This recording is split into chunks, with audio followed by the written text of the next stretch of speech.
Vamos ahora contigo, doctor Edmundo Jacobo, ¿cómo estás? Muy buenas noches, doctor Curcio. Bien, afortunadamente, y te veo a ti también bien, lo cual me da muchísimo gusto. Pues yo estoy, digamos, inquieto a pesar de todo porque se confirma, el tribunal ya confirmó que los ciudadanos no contaremos los votos en la elección judicial y el argumento de uno de los magistrados es no podemos distraer 12 días a los ciudadanos a contar votos, lo cual demuestra, mi querido Edmundo, que esto es un desastre del alfa a la omega, de la A a la Z. Fíjate nomás, quienes están encargados de organizar la elección y calificarla legalmente y demás, reconocen que podría llevar hasta 12 días el cómputo de los votos. Oye, Ya no menos mal queda que no otra cosa más diseñan que... transatlánticos, pues se nos hundiría en Cuba, mi querido Edmundo. No, sí, claro. Entonces, ya a uno no le queda más que decir, pues sí, ahora sí que como decía el clásico, se los dijimos. Había un pecado de origen desde el diseño mismo de la reforma, independientemente de que, vuelvo a insistir, no creo que con la elección popular de juzgadores vamos a resolver el problema de administración de justicia en este país y resolver los problemas asociados a la impartición de la misma. No, de ninguna manera yo creo que vaya por ahí. Pero de todos modos, bueno, vamos allá. Ya se hizo la reforma, vamos a una elección. El 1 de junio estamos a escasos 90 días de esa fecha, 3 meses. Todo lo que está implicado en la organización de la elección es cuesta arriba. Y rompe una regla básica, Leonardo. Te acordarás tú que en toda democracia, en todo proceso electoral, hay por lo menos un principio básico. Debe haber certeza en las reglas e incertidumbre en el resultado. Es decir, todos los involucrados en una elección tenemos que saber qué reglas se van a seguir, cómo vamos a votar, a quién se va a elegir, esa persona a la que se va a elegir, qué tareas va a realizar, etcétera, etcétera. Las reglas están claras e incluso ante quién acudir en caso de alguna queja, alguna impugnación. Bien, y además la incertidumbre en el resultado. ¿Por quién vamos a votar y cuál va a ser el resultado final de esa votación? No lo conocemos de antemano. Bueno, en la época prevista se conocía. Ya sabíamos antes de las elecciones cuál iba a ser el resultado. Pero en la transición democrática y en una democracia madura y seria, esas son dos reglas básicas. Fíjate, ahora en esta elección del el Poder Judicial, uno de los tres poderes del Estado, está exactamente el mundo al revés. Tenemos incertidumbre en las reglas, porque las reglas nos llevan a este galimatías, entre otras, que no se van a votar, no se van a contar los votos en las urnas, sino por la complejidad de esa votación que la misma autoridad reconoce, se van a llevar a las oficinas del INE para que personal especializado haga ese cómputo. Esperemos que no tarden 12 días en informarnos. Y como eso, hay una gran cantidad de reglas que se están procesando. Por ejemplo, cuáles son los topes de fiscalización, qué tipo de campaña se puede hacer, se puede o no hacer campaña, o la salida en público y las promociones que están haciendo tres candidatas hoy investidas de ministra, se pueden considerar como actos anticipados de campaña o no.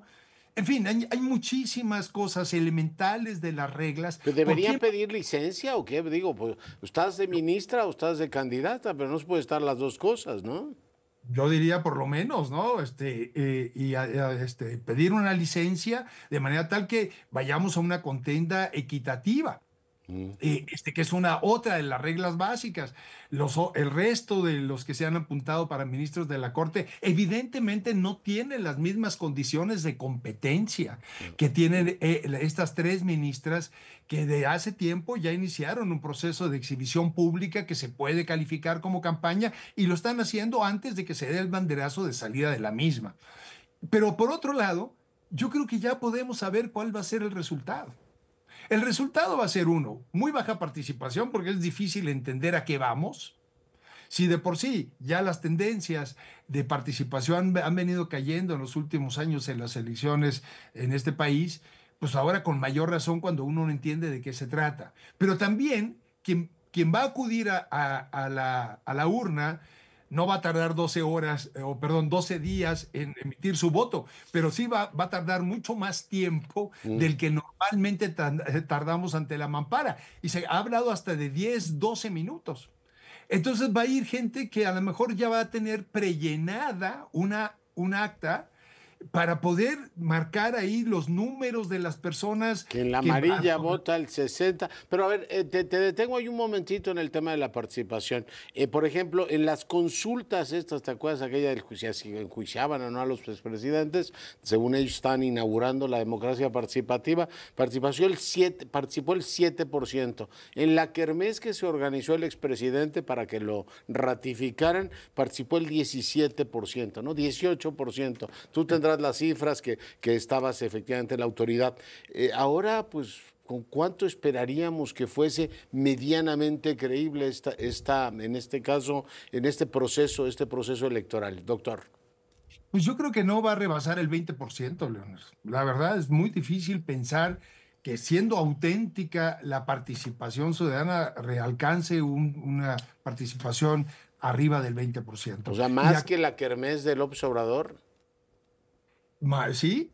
No. No. Revocación de Yo mandato. creo que va a andar del orden, lo dices muy bien, la kermés, porque él lo organizó no para revocación de mandato, sino para la celebración de su...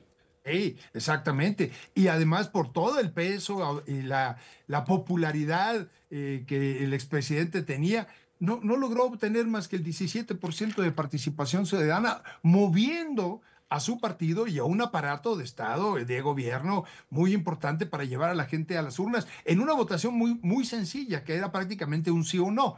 La pregunta no se entendía. Recordemos que el exministro presidente de la Corte, Arturo Saldívar, redactó una pregunta que era muy difícil de entender. No, pero hombre, bueno, no, si la entendió Calderón de la Barca, ¿cómo se iba a entender? Una pregunta espléndida y muy clara, ¿no? Lo suficientemente oscura para que ni él la entendiera. No, así está. Lo que da un poquito de tranquilidad, yo tenía esa inquietud, es que los ciudadanos sí van a poder decir, oiga, llegaron a votar 12 o llegaron a votar 18, yo tenía miedo que ahí en los consejos distritales les diera por ir inflando la participación y decir, bueno, pues participaron tantos o cuantos. Es decir, cuando salgan de las mesas receptoras de boletas, sabremos efectivamente cuánta gente fue a votar y cuánta no, doctor.